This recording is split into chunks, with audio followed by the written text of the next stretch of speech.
নমস্কাৰ বন্ধু বান্ধৱীসকল আমাৰ ঘৰৰ চাদৰৰ ওপৰত কিছুমান মই গছৰ পুলি ৰোপণ কৰি থৈছিলোঁ যিবোৰ গছৰ পুলি বা গছৰ পাতবিলাকত প্ৰচুৰ পৰিমাণে নিউট্ৰিয়েণ্ট এণ্টিঅক্সিডেণ্ট মাল্টিভিটামিন মজুত হৈ আছে আৰু সেই গছৰ পাতবোৰ খালে আমাৰ কাৰণে বহুত ভাল হয় আহকচোন মই গছবোৰ পৰিচয় কৰাই দিওঁ এজোপা মাল্টিভিটামিন প্লান্টছ বুলি কোৱা হয় মাল্টিভিটামিন প্লান্টছজোপাৰ পাতবিলাকত প্ৰচুৰ পৰিমাণে মাল্টিভিটামিন থাকে এণ্টিঅক্সিডেণ্ট থাকে নিউট্ৰিয়েণ্ট থাকে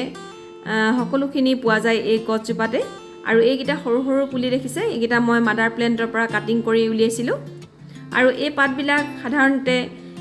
সিজাই বা ভাজি খাব লাগে কেঁচাকৈ নাখাব আৰু এই গছজোপা অসমীয়াত নামটো কি কয় মই সবিশেষ নাজানো আপোনালোকে যদি জানে মোক কমেণ্টত জনাবচোন এবাৰ এইজোপা ছজিনা গছ হয় ছজিনা ফুল আৰু পাত সকলোবোৰ খাব পাৰি ছজিনা ফুল আৰু পাতত প্ৰচুৰ পৰিমাণে ভিটামিন থাকে আৰু প্ৰটিনো থাকে মই এইদৰে এটা কাৰ্টুনতে ৰুই থৈছোঁ আৰু ফুলি আছে ইয়াত ছজিনা গছ ৰুবলৈ সদায় ৰ'দ ঘাই ঠাইতে ৰুব লাগে ছজিনাৰ পাতবোৰ ভাজিও খাব পাৰে বা দালি বনাইও খাব পাৰে আৰু এইজোপা বেচিল বুলি কোৱা হয় এইজোপাৰ পাতবোৰ বৰ সুন্দৰ গোন্ধ এটা আছে আৰু এইজোপাৰ পাত কেইখিলামান যদি বইল কৰি পানীটো খোৱা হয় ভাল যিটো কলেষ্ট্ৰল সেই কলেষ্ট্ৰল লেভেলটো ভাল হৈ থাকিব আৰু ভোক বঢ়াব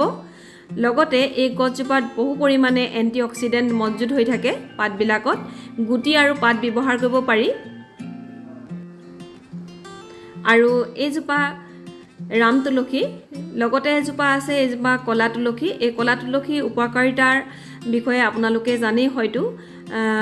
চৰ্দি আৰু কাহ হ'লে এইজোপা ভাল কাম কৰে যদিহে মজুলৰ লগত ৰসটো খায় ইয়াৰ পাত কেইখিলামান ৰস উলিয়াই খায় আৰু তাতকৈ যদি বেছি কিবা আপোনালোকে জানে মোক কমেণ্টত আপোনালোকে জনাবচোন এবাৰ আৰু এইজোপা ষ্টেভিয়া হয় এইজোপা খাবলৈ বৰ সোৱাদ হয় আৰু ইয়াৰ 5-6টামান আগ যদি লাল চাহৰ লগত উতলাই খোৱা হয় চাহখিনি চেনিৰ দৰে মিঠা হ'ব ডায়েবেটিক মানুহে চেনি খাব নোৱাৰে চেনিৰ সোৱাদ ল'ব বিচাৰিলে এই ষ্টেভিয়াৰ পাত 5-6 খিলামান চাহৰ লগত উতলাই খালে সোৱাদটো পাব চেনিৰ যিটো মিঠা সোৱাদ পাব আৰু এই গছজোপাৰ কোনোবাই যদি আপোনালোকে কিবা মেডিচাইন সবিশেষ জানে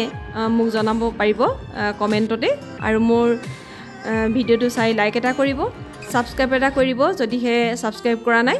ভিডিঅ' চোৱাৰ বাবে আপোনালোকক বহুবাৰ ধন্যবাদ জনালোঁ আজি